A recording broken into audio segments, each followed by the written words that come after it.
दो टेक्स्ट को ज्वाइन कैसे करना है वो हम लोग आज सीखने वाले हैं, वो भी फॉर्मूला के थ्रू। तो जैसे ये एक नेम है, मैंने एक टेबल बनाया है, इसमें फर्स्ट नेम दिया हुआ है, लास्ट नेम दिया हुआ है, मुझे इन दोनों का फुल नेम निकालना है, उसको ज्वाइन करना है। कैसे करेंगे?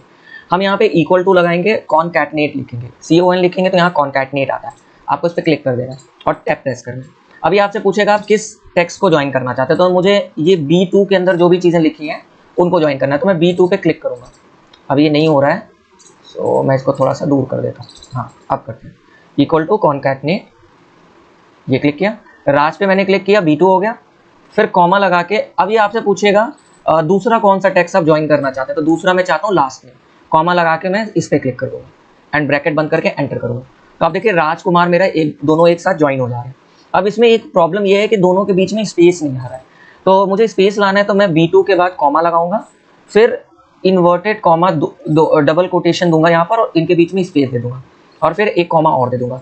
तो बेसिकली ये कर क्या रहा है, B2 फिर उसके बाद इन्वर्टेड कॉमा के अंदर हम एक टेक्स्ट डाल रहे हैं जिसके बीच में हमने स्पेस डाला हुआ है और फिर C2 यानी कि लास्ट में एंटर करेंगे तो आप देखिए ये हो गया। अब अगर मैं यहाँ पर स्पेस ना देकर अगर मैं @ दे देता तो इन दोनों के बीच में @ आ जाता। तो इस तरीके से हम ज्वाइन कर सकते हैं। आप चाहो तो और भी कुछ डाल सकते हो, जैसे मैं यहाँ पर डबल कोटेशन के अंदर एक टेक्स्ट डालना चाहता हूँ, जैसे मैं नंबर लिखना चाहता हूँ 15, एंटर कर दिया तो आप देखो ये भी आ जाएगा @raj15। तो अपने खुद से अगर आपको कोई टेक्स्ट लिखना है तो डबल कोटेशन के अंदर लिखेंगे, लेकिन अगर सेल के अंदर लिखा हुआ है तो आप डायरेक्टली सेल को सेलेक्ट कर लो। अब यही काम अगर मुझे नीचे करना है तो सेम टू सेम मैं इसी फॉर्मूले पे ड्रैग कर दूंगा, तो ये भी मेरा इस तरीके से क्रिएट हो जाएगा। अब आप यहाँ देखो, यहाँ पे एक स्पेस आपको दिखाई दे रहा होगा, प्रवीण के बाद एक स्पेस है, मे बी आपने जब इसको लिखा है तो यहाँ पर आपने स्पेस दिया होगा, तो ये स्पेस रिमूव कर दीजिए। 6 मैं चाहता हूँ कि ये 125 जो है इस प्रवीण से अलग हो जाए, 2569 राज से अलग हो जाए और ये 152 लिखा हुआ है अलग हो जाए। इसको कैसे करना है? तो एक फॉर्मूला होता है, अगर आपको लेफ्ट हैंड साइड का, मतलब ये हमारा लेफ्ट हैंड साइड होता है इस साइड में और ये हमारा राइट हैंड साइड होता है। जैसे प्रवीण में 125 जो है ये लेफ्ट हैंड साइड में और पवन में 152 जो है ये राइट हैंड साइड में। तो अगर हमें लेफ्ट हैंड साइड से कुछ चीज़ें निकालनी है तो हम क्या करेंगे, लेफ्ट फार्मूला यूज़ करेंगे। फिर पैरेंथेसिस बनाने के बाद ये आपसे पूछेगा किस चीज़ में से, किस टेक्स्ट में से आप निकालना चाहते हो लेफ्ट साइड से, तो मैं इससे निकालना चाहता हूँ तो मैं इस पर क्लिक कर दूँगा। अब ये आपसे पूछेगा कितने लेटर्स आप निकालना चाहते हो, how many letters you want to remove. तो देखो 1 to 5 जो है स्टार्टिंग से 3 लेटर पर है, तो मैं यहाँ कॉमा लगा के 3 लिख दूंगा और एंटर प्रेस करूँगा। तो आप देखिए 1 to 5 जो है वो बाहर आ जाएगा। अब यही काम अगर मुझे इसके साथ में करना है तो यहाँ पे 1 2 3 4 5 है, तो मैं इजी रखने के लिए इसी को ड्रैग कर दे रहा हूँ। तो देखो अभी मैं यहाँ पे 3 करूँगा ना तो केवल 1 2 5 6 निकालेगा, बट हमें 9 और 8 और चाहिए, तो मैं यहाँ पर 5 लिख दूंगा और एंटर प्रेस किया। तो आप देखो ये मेरा 2 5 6 9 8 लेफ्ट हैंड साइड से निकाल रहा है, एक्सट्रैक्ट कर रहा है।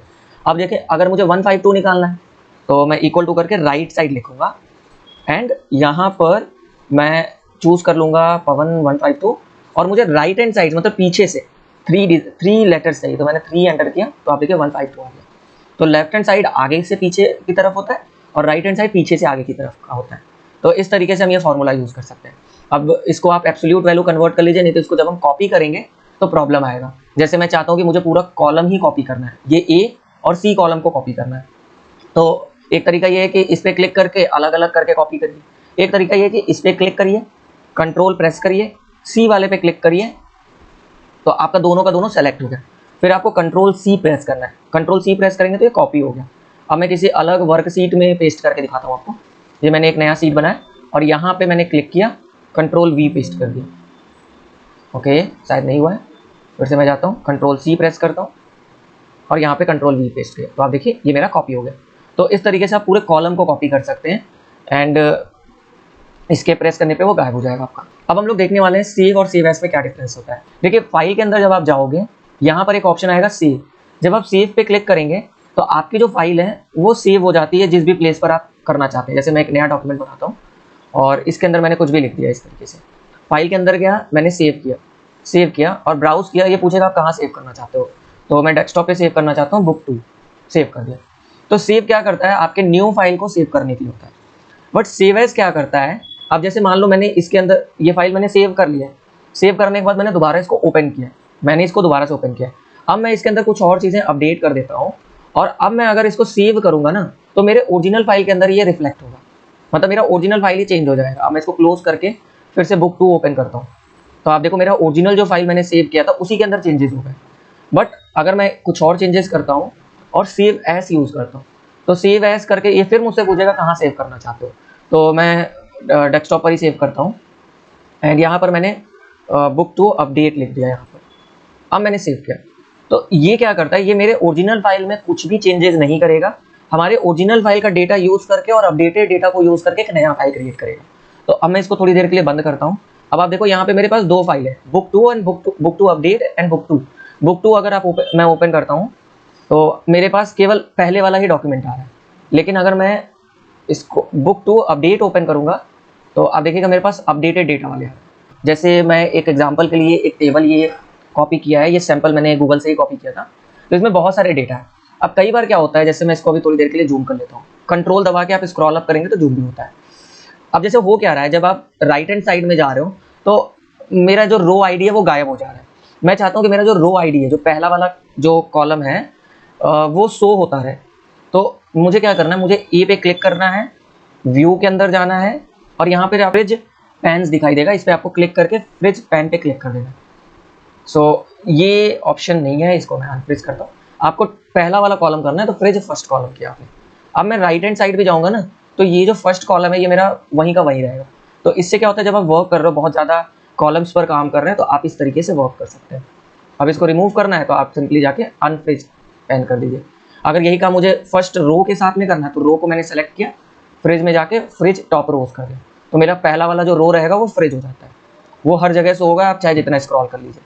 मैं चाहता हूँ कि मेरा जो राज नेम लिखा हुआ है मैं इसको चेंज करके अपडेट करना चाहता हूँ। तो आप जाओगे, आप सिंपली होम के अंदर जाओगे, आपको यहाँ पर फाइंड एंड सर्च दिखाई देगा। आप फाइंड एंड सर्च पे क्लिक करके इस पर फाइंड पे क्लिक करेंगे। अगर आप कंट्रोल F यूज़ करते तो भी आप ये फॉर्मूला यूज़ कर सकते हैं। तो मैं यहाँ पे जाके फाइंड पे क्लिक करता हूँ। अगर आपको किसी भी एक्सेल वर्क सीट के अंदर कोई भी चीज़ सर्च करना है तो फाइंड में जाके आप यहाँ पे सर्च करें। जैसे मुझे राज सर्च करना है, मैंने राज टाइप किया और यहाँ पे और भी बहुत सारे ऑप्शंस हैं। जैसे मैंने मैच केसेस कर दिया ना, तो छोटे लेटर में तो छोटे लेटर में ही चूज़ करेगा, सर्च करेगा। अगर आपने राज में आर भी स्मॉल लिख दिया तो ये सर्च नहीं करेगा। तो मैच केसेस में हटा देता हूँ। मैंने फाइंड नेक्स्ट क्लिक किया तो देखिए राज मेरा सेलेक्ट होकर आ रहा है। दोबारा फाइंड नेक्स्ट करूँगा तो यहाँ पर भी राज आ रहा है मेरा। दोबारा करूँगा तो देखिए नहीं, वापस रिपीट कर रहा है, मतलब दो ही है मेरे पास। फाइंड ऑल कर दिया तो दो ये दिखा देगा, दो बार मेरे पास राज आए हुए हैं, एक इस वैल्यू में एक इस वैल्यू में। तो इस तरीके से हम फाइंड कर सकते हैं। रिप्लेस करना है तो एक ऑप्शन यहाँ पर भी आपको मिल जाता है, वही ऑप्शन आपको फाइंड के अंदर रिप्लेस भी मिल जाएगा, या फिर आप फॉर्मूला यूज़ कर सकते हैं कंट्रोल H। रिप्लेस क्या करता है, जैसे राज की जगह पे मुझे चेंज करके राजेश लिखना है, तो मैं ये रिप्लेस क्या करना चाह रहा हूँ और किस जगह पे मैं करना चाह रहा हूँ, तो राज फाइंड करेगा और उसके बाद उसको रिप्लेस कर देगा। तो मैं रिप्लेस ऑल कर दूंगा तो सारी जगह पे चेंज कर देगा और ओके, तो ये बताएगा कि दो जगह पे मैंने रिप्लेसमेंट किया हुआ। तो आप देखिए यहाँ पे जहाँ पे राज था वहाँ पे राजेश हो गया। तो फाइंड एंड रिप्लेसमेंट का यूज़ हम इस तरीके से करते हैं। एंड कमेंट कैसे लिखना है, जैसे मैं चाहता हूँ कि ये मेरा जो सेल है इसमें मुझे कमेंट लिखना है, तो सिंपल सा तरीका है, आप यहाँ पे क्लिक करिए, इंसर्ट के अंदर जाइए, आपको ये कमेंट ऑप्शन दिखाई देगा। आपको कमेंट पे क्लिक करना है, ये एक छोटा सा बॉक्स बनकर आएगा, आप यहाँ पे लिख दो this is a comment. Comment जो होता है बेसिकली ये हमारी सुविधा के लिए होता है, जिसको हम ये इस डॉट, ये ऊपर एक लाइन दिखाई देगा, आप जब यहाँ पे अपना माउस हॉवर करोगे तो ये दिस इज द कमेंट, जो भी आप कमेंट लिखे रहोगे वो आपको शो करेगा। आपको दोबारा से इसको डिलीट करना है तो यहाँ पे जाके डिलीट कर दीजिए। अगर आपको एडिट करना है तो एडिट पे जाके आप कुछ और भी एडिट कर सकते हो और फिर टिक करेंगे तो ये एडिट हो जाएगा। इसके बाद हम लोग देखते हैं हाइपरलिंक कैसे लगाना है। हाइपरलिंक का मतलब आप अपनी जो सीट है उस सीट के अंदर किसी दूसरे सीट को लिंक कर सकते हैं, या फिर आप किसी वेबसाइट को लिंक कर सकते हैं। जैसे मैंने यहाँ पे एक लिंक टाइप किया हुआ है, लिंक। मैं चाहता हूँ इसमें मुझे गूगल का वेबसाइट टैग करना है, तो मैं दोनों चीज़ें दिखाऊंगा, गूगल का भी वेबसाइट कैसे लिंक करना और किसी दूसरे वर्कशीट को कैसे लिंक करना वो भी हम देखेंगे। तो मैं यहाँ पे क्लिक किया, जिस चीज़ पे आपको लिंक करना है, जिस वर्ड पे या जिस सेल पे आपको लिंक करना है, इंसर्ट के अंदर जाएंगे हम लोग, लिंक पर क्लिक करेंगे।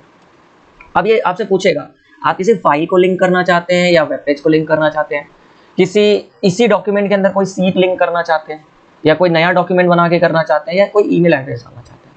तो मैं अभी आपको किसी वेब पेज को लिंक करके दिखाता हूँ।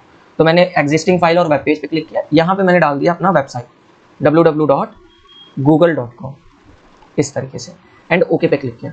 तो जब भी आप किसी भी चीज़ को हाइपरलिंक लगाते हैं तो वो एक इस तरीके से फॉर्मेट में शो होता है। बाय डिफॉल्ट ये शो होता है, आप इसको चेंज भी कर सकते हैं, बट बाय डिफॉल्ट आपको इस तरीके से दिखता है। अब आप यहाँ पे जाओगे तो आपका जो कर्सर है वो चेंज दिखाई देगा। अब इस पर मैंने डबल क्लिक किया तो ये मेरा वेब पेज ओपन हो गया। इस तरीके से। अब मैं चाहता हूँ कि नहीं, मुझे इसके हाइपरलिंक को रिमूव करके एक मान लेते हैं मुझे सीट 7 को लिंक करना है, सीट 7 को लिंक करना है मुझे सीट 6 के साथ में। तो मैं लिंक पे जाता हूँ या फिर इस पर राइट क्लिक करके रिमूव हाइपरलिंक कर देता हूँ। तो ये देखिए रिमूव हो गया।